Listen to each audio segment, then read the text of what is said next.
When I'm alone out there at sea, I get the freedom to think, be what I want to be, do the things that I want to do. Financially, I was broke. I knew that I was going to lose my boat.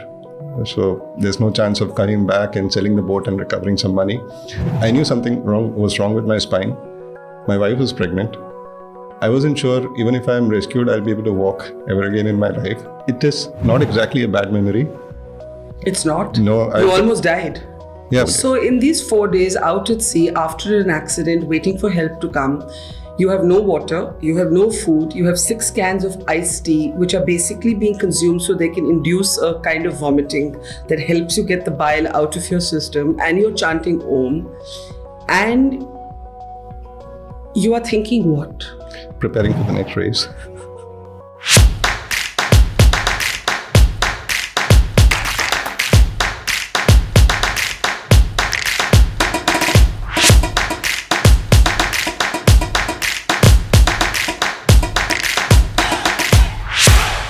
You once said that you may think I'm a brave man, but all I've ever really wanted to be is a free man.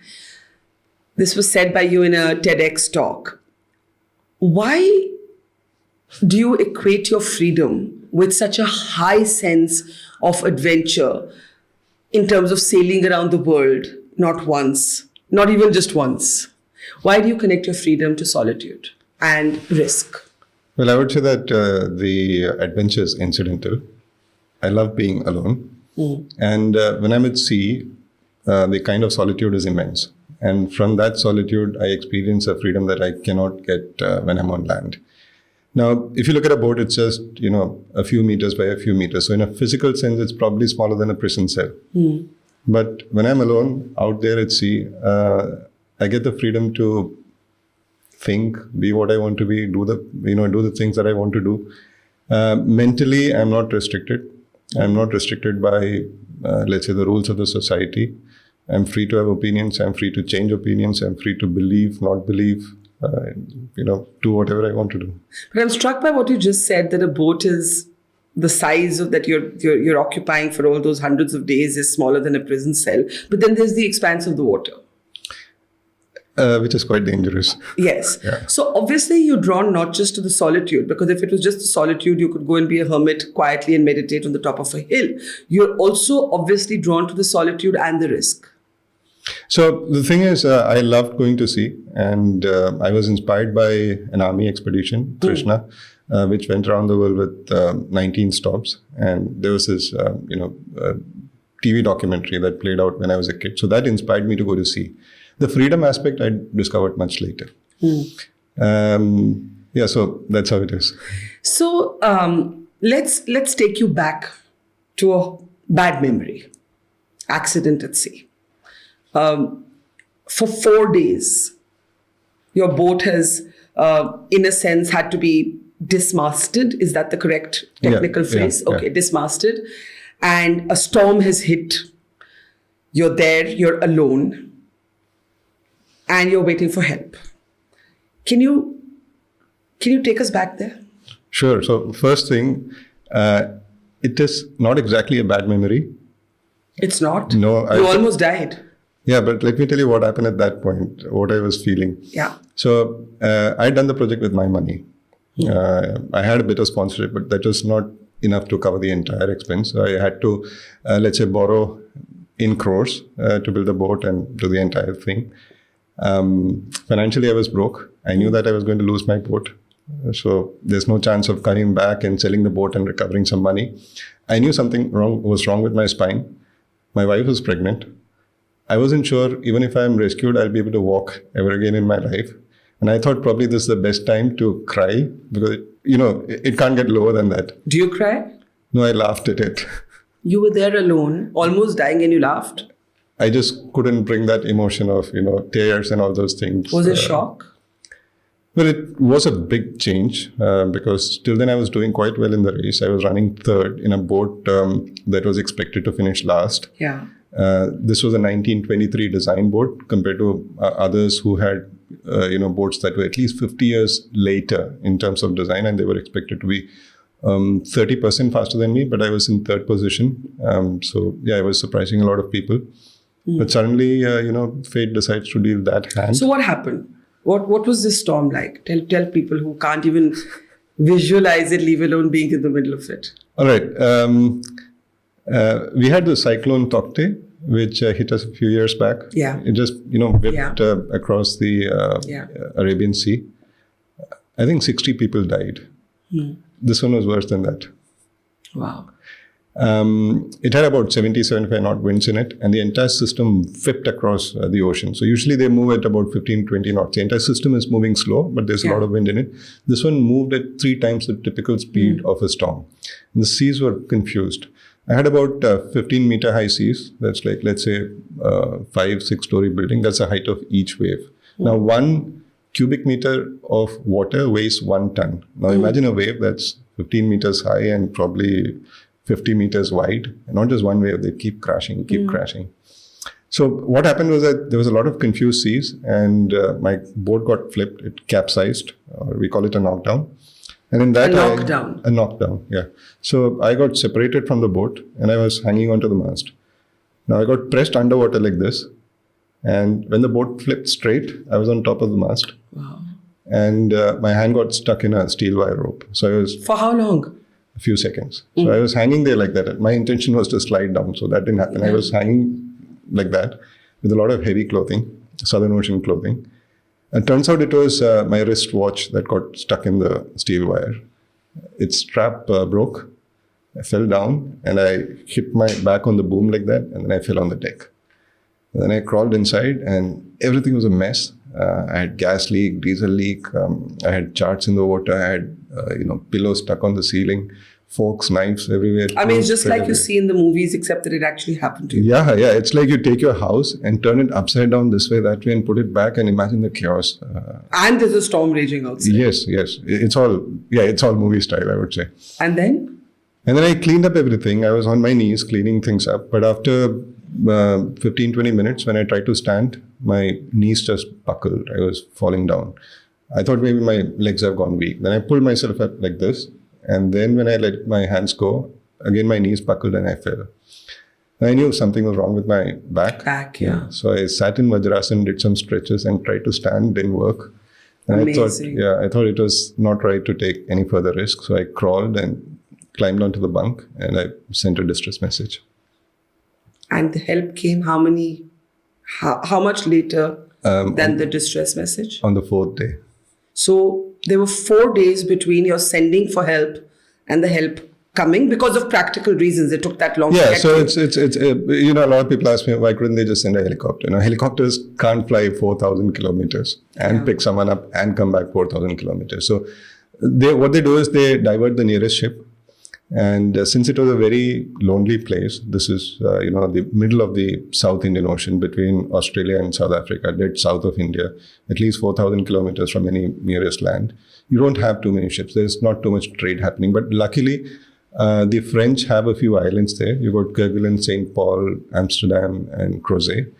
And they maintain a patrol vessel to, patrol that area for any fisheries infringement and all that. So one of those vessels happened to be around, I think it was about 1,000 kilometers away. And they had to wait for the storm to die. And they were diverted to pick me up. Now, in those 4 days, you could have actually died, right? Yes. There was a high probability. Well, looking back, no. When I was there in the boat, I didn't think I would die. What did you think? Okay, so the first thing is, if you find yourself in a situation like that, and let's say you compare it with something on land.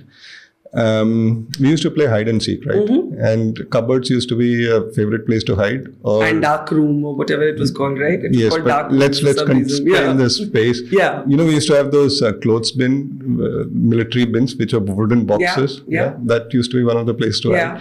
Now you're hiding inside that and somebody decides to sit on top of you. And now you panic. Yeah. Right? Because you don't know how long it's going to take. Yeah. What's this guy going to do? Yeah. I'll say the situation is similar. You're in a boat, you got no agency, you can't stand, you can't eat, you can't drink. What could have killed me was panic. And I knew that the first thing to do is to keep my mind under control. So in any situation like this, I start chanting. or focus on my breathing. What do you chant? I just chant Om. So again, there's a story to that. I was in a storm many years ago, and I had no idea about meditation, but I knew that chanting meaningless sounds can help bring your mind under control. So I was just chanting random sounds, and after 3 days, I was okay. And then the storm subsided. Everything was fine after that. And in this situation, how do you have water? What do you eat? I didn't have water. So for 4 days, you didn't have water? No. So if I have to eat something, I have to stand and cook. Yes. Or at least I have to move around and figure out, I have to Yes. take things out of a cupboard or a shelf or something. So I couldn't do that. For water, I had to stand and pump. We were prohibited from carrying water bottles. So there were no water bottles in the boat. There was water in the tank. You're prohibited because of the rules of the race. Of the rules, yeah. So if I have to drink something, I have to stand and pump with my feet and get that water in a cup or something and drink. No, I can't stand. Wow. So no pumping, no water. So no water for 4 days? Yes, but... No food for 4 days? No, but I had some cans of iced tea, which was in the next bunk. And for that, I had to, that was quite an adventure. Slowly lower yourself onto the floor, crawl, pick it up, carry it with you, and crawl back into your bunk, secure yourself. And now you're lying down and you're drinking it. Now, the reason why I went for the cans of iced tea is because for some reason I was vomiting. Now, I vomited 3 times, but after that, there's nothing in your stomach. So blood and bile starts coming out, and I had to put something back in. The second reason is, I think a nerve to my diaphragm got irritated and I was having a lot of hiccups, right? So with this constant hiccups, the gut acids were, all coming up and down, and chest was burning a lot. And it stopped me from sleeping. If you've got hiccups 24/7, you just Can't sleep. You just cannot sleep. The thing is, I saw a correlation. Whenever I vomited, the hiccups would stop for 30 minutes and I could sleep. So I had to, put something in my stomach so that I could vomit. So I did this little adventure, picked up cans of iced tea. I would drink it. And there's a certain way you have to vomit. If you are lying down and vomiting the wrong way, you will die because you'll choke in your own vomit. So you put your head out of the bunk and then you vomit. Hiccups stop, you sleep for some time. And I repeated this I had just 6 cans. So I survived on 6 cans for 3-4 days. So in these 4 days out at sea, after an accident, waiting for help to come, you have no water, you have no food, you have 6 cans of iced tea, which are basically being consumed so they can induce a kind of vomiting that helps you get the bile out of your system, and you're chanting Om. And you are thinking what? Preparing for the next race. You've got to be kidding me. No, seriously. I was like, which boat should I buy? And I knew that the Rustler 36 was doing well. And I was like, next time I'll have a Rustler 36. And I wanted a particular boat because that guy's boat was quite fast. I said, I will buy that boat from him. But you were also broke at this point, you're thinking, because the boat is, I had a professor when I was, preparing for entrance exams. And entrance to what? Your engineering, medical. Standard, yeah. So you have this car going on a highway problem and it's a Maruti car going at 80 kmph.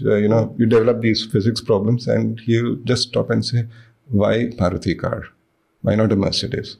Yeah. And then he told me something very special. He said, never be stingy in your imagination. So I have all the time, no pressure of sailing. I know that the world is stressed out. So that's a good thing.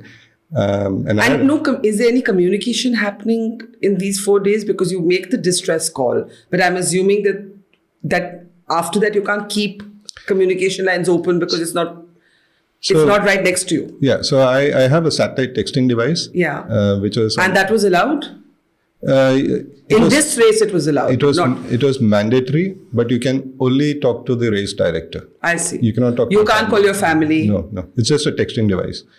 So What did you type in your text? So the first text was rolled, full stop, dismasted, full stop, severe back injury, full stop, cannot get up, no space.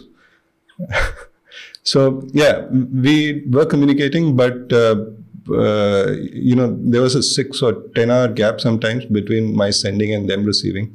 So there was a huge delay. I had a sat phone, but I could not reach it. So there was no way to communicate by voice. That's the communication stuff I had. And then thankfully you are rescued. Yeah. but your back is done for.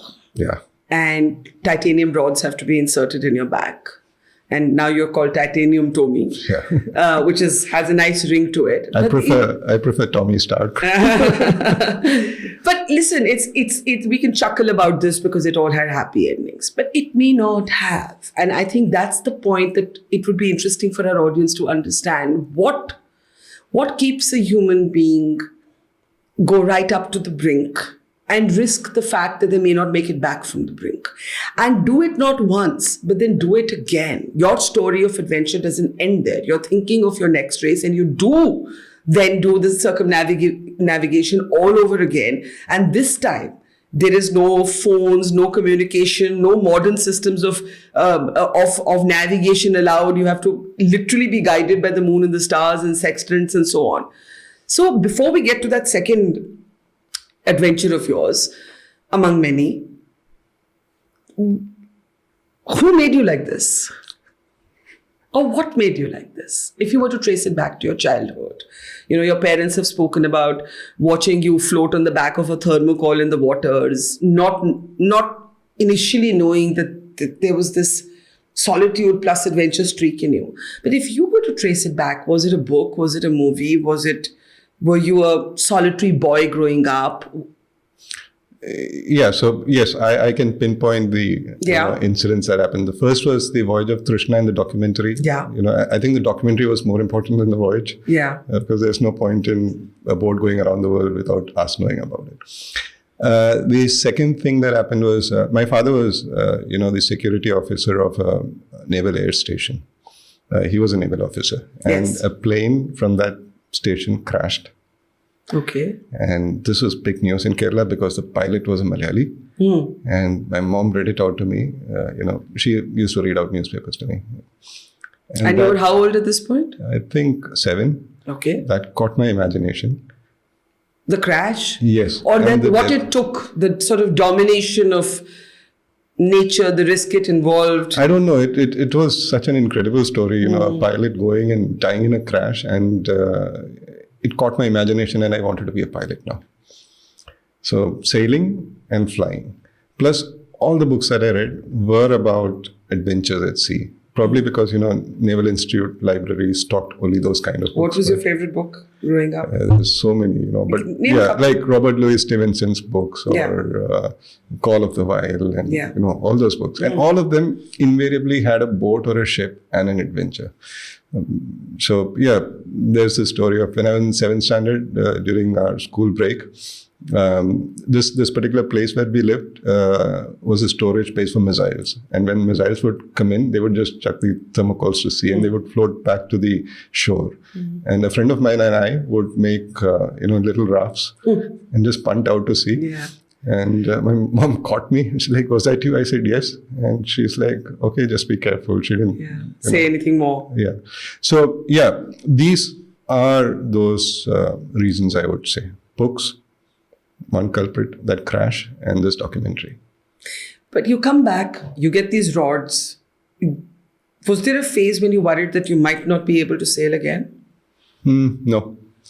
So here's the thing. When I was lying in the boat and I was dreaming my future, what if I'm paralyzed is a question that came to my mind. And I thought I'll take up Paralympic sailing. That's amazing. I mean, it's amazing to love something so much. But here's the question to you before we get to your next race. You said in the beginning that what drives you love solitude. I want to understand what happens in this moment of solitude. You're alone. You're alone not for 10 days, 20 days. You're alone, I think the first time around for more than 150 days and the second time for more than 230 days. What was it exactly? Yeah, the first time was 150 days. The second time was 236. Yeah. How do you not go crazy in that time? What do you do? I mean, obviously, there's the business of survival, and that keeps you alert and awake. But how do you not start hallucinating, start having a mental breakdown? And I'm sure that happens to those who do these solo journeys. So, what I believe is that every person has a seed in him. Yeah. And that seed comes from, your upbringing, the culture, your philosophies that were taught to you, your religion, all these things. And when you're at sea, it germinates. And you become the kind of person that you should be. Some people cannot handle it. I know of people who've committed suicide because they couldn't take it. But personally for me, like I said, it's a very freeing experience. It's a time for me to, explore myself. Now, what I've realized is that if you're on land, you're always interacting with the outside world. So you get up, you check your phone, which is an outside thing, and then you, get dressed, look for your clothes, then get into your car, then drive, and you see other cars, billboards. Everything is demanding outside attention. There is no moment when you are spending time with yourself. Out at sea, I get time to spend time with myself. I can ponder on questions for weeks at a stretch. Like what questions? It could be as simple as, does God exist? And at the end of, let's say, 3 weeks of this investigation, I find an answer. And I have the freedom to change that answer, let's say, a month later. Yeah, I understand what you're saying, but you make it sound so easy, and I'm sure it's not, as we've heard from your horrific accident. But then the challenge comes that you go from being this deeply solitary person to also coming back, and coming back not to a solitary life, but to a fully integrated social and family life. So as you said, when you were in the middle of this accident, not knowing if you were going to make it out alive or dead, your wife was pregnant, right? Yeah. And I think the second time around, when you're out at sea, your son was just getting school admission, and the rules didn't allow you to communicate with the family. Now, what I'm trying to understand is, are there two people in one? Is there an almost schizophrenic sort of, dimension to you? And I ask this genuinely, not in a clinical, I'm not using the word clinically, but to try and understand that, do you have to be two people to live both lives? No. How does it work? How do you adjust to, how do you adjust, and how do they adjust? Because you are essentially saying that this is my calling. This is my calling. This is what I will do. I have to choose this every time over anything else, because this is me, the need to be alone and to do this adventure. But then there are other parts of my life that I deeply love. Now, how do you manage the seeming dissonance between these two lived experiences? So here's the thing. The first time when I went, I was unmarried. Yeah. I didn't have anybody depending on me. The second time I went, the decision to get married was taken, I think, just 2 months before I started the race. So technically, I would say I was still not exactly a husband. Mentally, I would say. I don't know how to put it. This might No, I understand. It was still new in your life. Exactly. Yeah. It was very new. Yeah. The third time when I had to go, the first person I asked was my wife. I wanted to make sure that she was okay with it, right? And if she said no, I wouldn't have gone. But nobody who loves you can ever say to you to not do what you love, right? It's not possible. But at the same time, I love them. Of course. Right? And that's why I'm trying to understand this dynamic. Yes. So I cannot say no to them. Absolutely. Either. We got, we got a kid. I've got responsibilities as a father. I need to, provide for them, look for them. And in the backdrop of the last accident, where I come home in a wheelchair, wife is pregnant, it's quite possible that it might happen again, right? And therefore, the decision had to be taken together. And the good thing is, my wife did not need too much of convincing. Yeah, I've seen her document your journeys while you're away, and I think it's quite extraordinary. Yeah, so that's something that I really want to point out. Not just my wife, my mother, or let's say the society in general. 2018, when I come home, in a wheelchair. The entire world was involved in picking me out of that situation. So everybody was stressed out. A lot of resources were spent in, picking me back. Mom was stressed. Dad was stressed. Brother flew down from Australia. All these things happened, and nobody called me a failure. Why would they call you a failure? I just lost my boat. I broke my back. I can't look after my family. Did you think you were a failure? I didn't, but it's so easy for anybody to say, you just failed and don't do it again. Just focus on the stuff that you should be doing and stuff. Nobody called me a failure. Not the Navy, which had to mobilize so many resources. Not my wife, not my parents, nobody. In fact, I remember I was this was when I couldn't stand up on my own. I need a walker to get out of the bed. My mom calls me and she tells me, I hope you're going to stop all this nonsense. And I say, no, I think, if I get better, if I get back to a normal life, I might attempt it again. And she says, that's exactly what I wanted to hear from you. Ditto with my wife. When she came to know that I was making plans to do another race, she didn't say no. She said, I don't want another madness. And madness in the sense, 2018, I was putting my money and, fighting with everybody, trying to figure a way to get that much time off from the Navy to do the race. I put up my resignation because I thought I wouldn't get support from the Navy. So she said, I don't want this sort of madness. You get a good sponsor, put a good team around you. I'm all for it. So I think that was one of the best advices anybody could give. Amazing. And then you are back. You're back at sea, and you're doing this extraordinary race. The rules of which, now explain this. The rules of which require no modern instruments of navigation. Yes, it's 1968.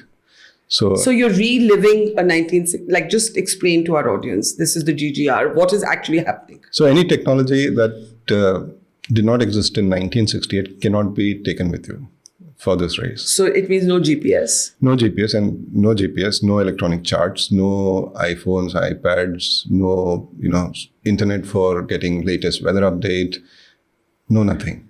So there's no weather alert either?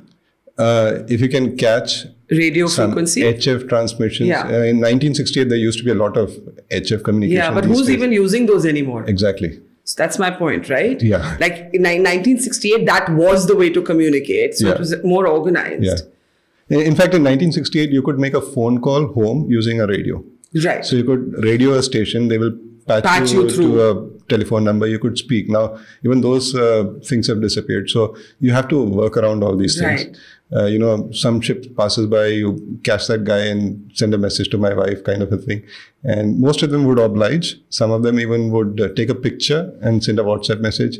And there were some Indian, captains who would let me do a phone call to my wife. So I'm talking to the ship on VHF, and they do a satellite phone call, and then they put it on loudspeaker. And sometimes I used to hear my wife's voice. So that's how communication happened. I used to write letters. That's nice, yes, but you couldn't send them, or you could send them. So we had gates to cross. You don't stop there, but you have to pass through a gate, and then they do interviews and all that. So I used to hand over those letters there. So my wife has preserved all those letters. You see, all of this is beautiful because it ends well. And I keep thinking, oh my God, what if it doesn't end well? But that is, I guess, the heart of adventure, right? You sail close to the wind, quite literally. Yes, that's what adventure is about. Adventure is something with an unknown outcome. That's right. If you know the outcome, then it's not an adventure. It's like going to office.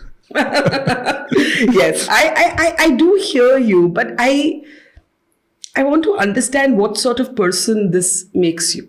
See, you're a certain kind of person to be drawn to this. And then you're also altered by the process of living this. How have you changed? Life has become simpler, I would say. Because if you can live without water and food for 4 days, then nothing else really matters. Or, in this race, in the Southern Ocean, I realized I was running out of water. I had just 1 liter per day to finish the race, and that too for the next 4 months or something.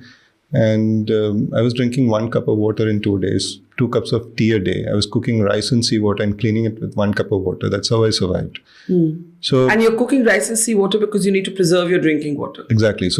And you're allowed 1 liter of water? How does it work? You can carry how much ever you want. But water bottles are not allowed. Now, the boats are small, so you can only, it's a race, so you have to... So where do you carry the water in? I carry it in my tank, 270 liters for 300 days. Okay. And if it runs out? So you augment it with rainwater. Now, the thing is, in the Southern Ocean, when it rains, it's so windy that you got a lot of sea spray coming to the boat. So the water gets contaminated with salt water. So you can't catch rainwater. That's why I was a bit... So have you ever run out of drinking water? So that's what, 1 liter a day. And not completely, you of course. Except for that accident time when there was... Accident time, I didn't run out of water. There was no access to water. There was no access to water. Yeah. But, it's again a mental battle, right? Like if I'm told that you can't have something, I'll start craving it. Yeah. Right? Yeah. So if you feel like there's a limit even to how much water you can drink, how do you mentally conquer that? I think about water the whole time. Yes, you have no idea that one cup of water that I used to have in 2 days used to be like sip. I used to relish that cup of water. Yeah. So, but how have you changed? Who are you today? So that's what I can live with much less. Life is simpler because we've been through so much. Yeah. And the thing is, in some sense, you feel you cannot be defeated. It's changed in a lot of ways, I would say. Today we're in a world where the waters have become a kind of global battlefield. And we used to think, you're a good 4G boy before you were this avatar.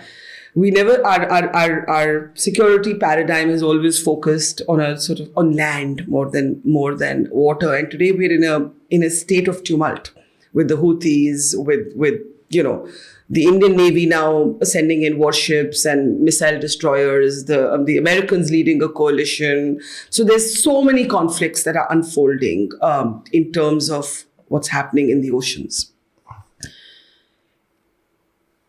Dumb question, but have you ever come across pirates? No. Because did you ever think of it? Like today we read so much about these. Yes, but the parts of the world that you are sailing in are not impacted by this. Exactly. There's no commerce.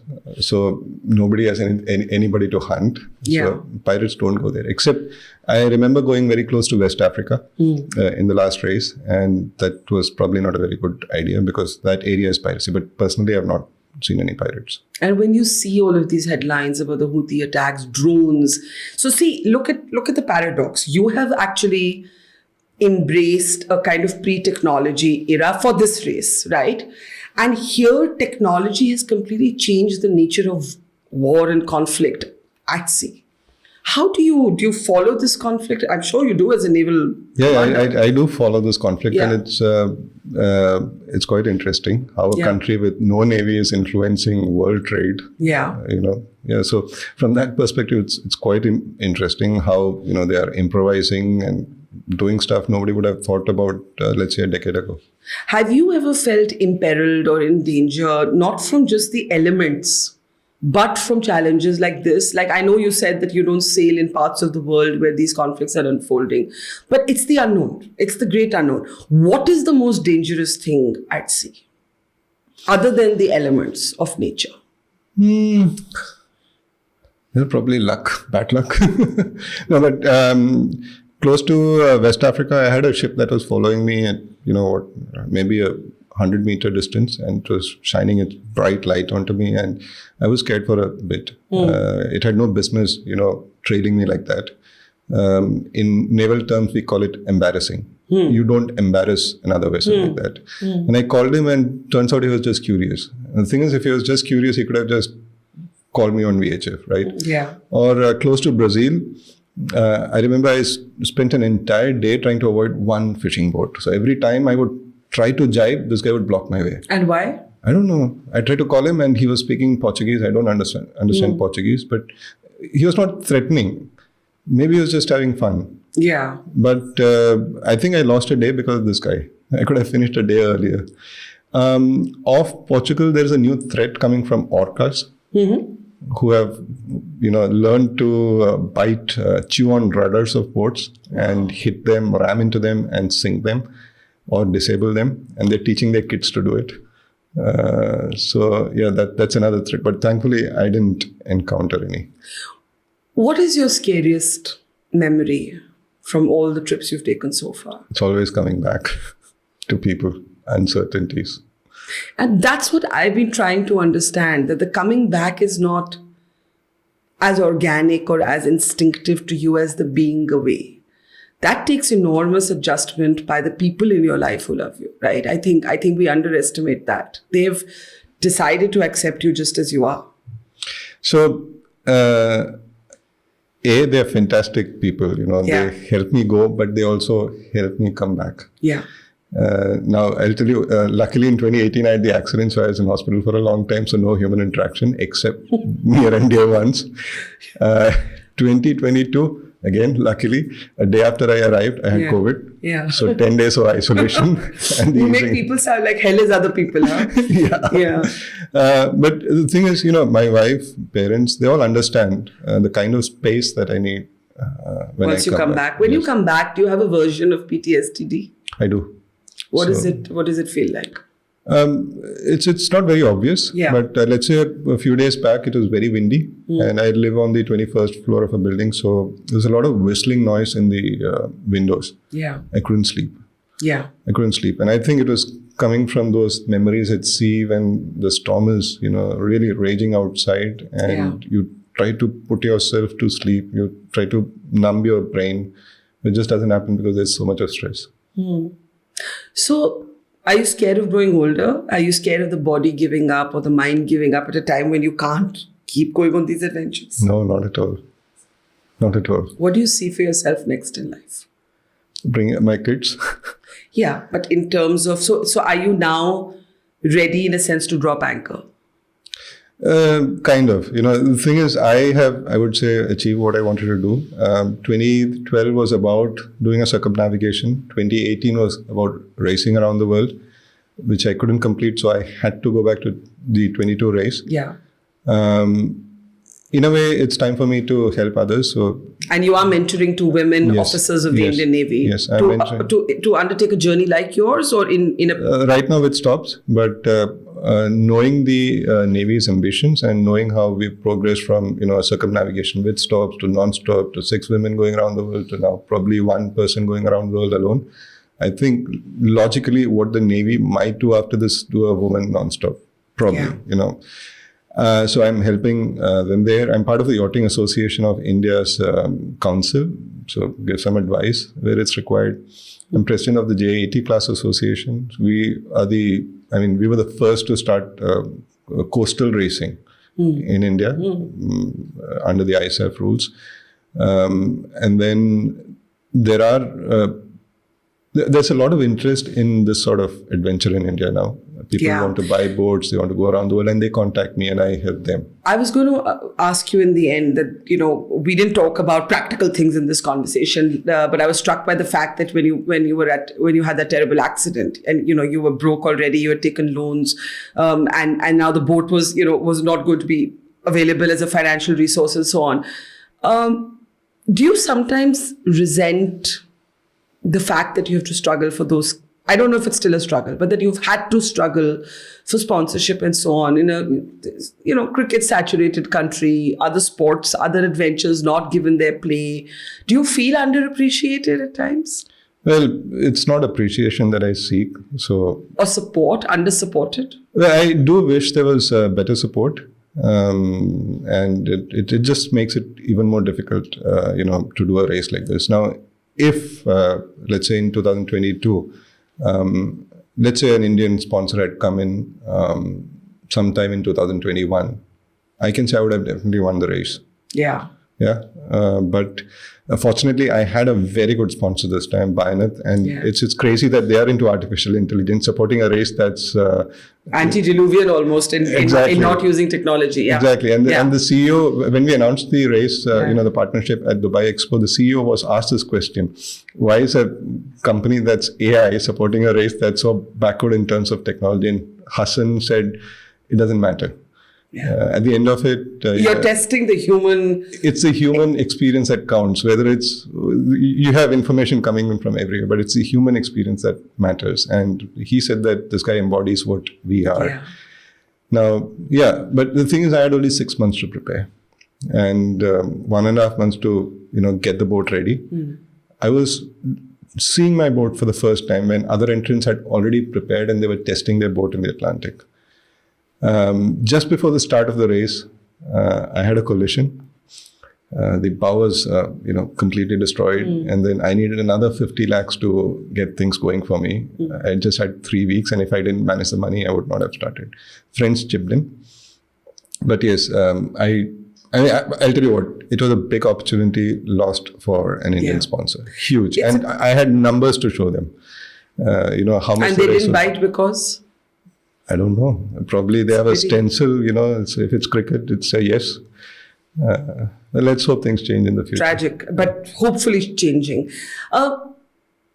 I know you don't do this to be seen as a sort of epitome of strength, but that's how people see you. That's how people describe you. I'll tell you what, I used to be one of the weakest guys in my course.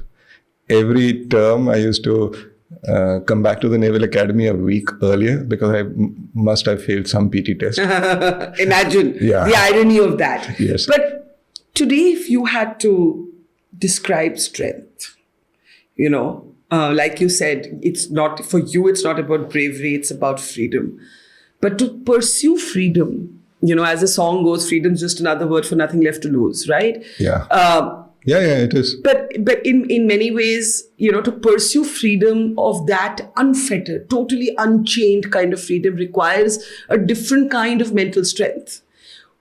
If you had to talk about strength, and that's my final sort of question in our conversation, how do you motivate others to be strong? You have a peculiar combination of elements, the love for solitude, your imagination fired by the books you read, the movies you watched, the story of that pilot who went to the skies and never came back, your own experiences, that what you've seen, that's you. Now you're mentoring two other officers of the Navy, right? How do you communicate or mentor or inculcate strength in others? So I cannot motivate somebody to be strong. You can. Your own story is a motivation. Well, they have to motivate. They have to feel that within themselves. Exactly. Yes. I can't catch a guy who's standing on a road and say, let me motivate you to be strong. You can teach skill, but you can't teach hunger. I always say that. Exactly. Now, the thing is, I believe in this small adage. The teacher appears when the pupil is ready. So the most important part is for the pupil to be ready. If you're ready and if you want a teacher, I can help you. But if you're not ready, I cannot catch you and motivate you to be strong, right? So the thing is, with these girls who are attempting the next circumnavigation, I'm part of their journey right from the beginning. And every time they have a problem, they come back and say, so we were very scared and this and that. I said, that's the correct emotion to experience. Yeah. Strength doesn't mean absence of fear. It just means managing fear. Yes, exactly. So once they have felt that terror of, let's say, strong winds or ships all around and, almost colliding with a ship or being chased by somebody else and all that, once they've felt the terror, I teach them how to manage it. Yeah. And that's the next step. So, it's not just about being strong and brave and whatever. Yeah. What's the next adventure for you? I said, bring up my kids. That's one big adventure for sure. But I read that in some ways you've done the waters now you look at the skies. Well, I can do anything I want as long as my wife gives me permission. Sky is something I would love to do. I did want to fly around the world. I would have become the only person in the world to have, circumnavigated by sea and sky alone. Yeah. That dream is still on, but I'm not working on it right now. Okay, but may you live all your dreams. Thank you so much for talking to us. Thank you so much.